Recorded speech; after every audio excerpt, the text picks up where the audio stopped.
Nag-inosya pagkabag.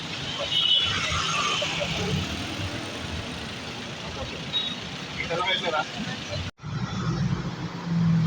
Yung nga lang, yung ilaw mo, parang may design yung ilaw. Panghuhuli sa mga motoristang pumapasok sa EDSA busway, maging sa mga nagtitinda sa bus stops, aaraw-arawin na ng MMDA.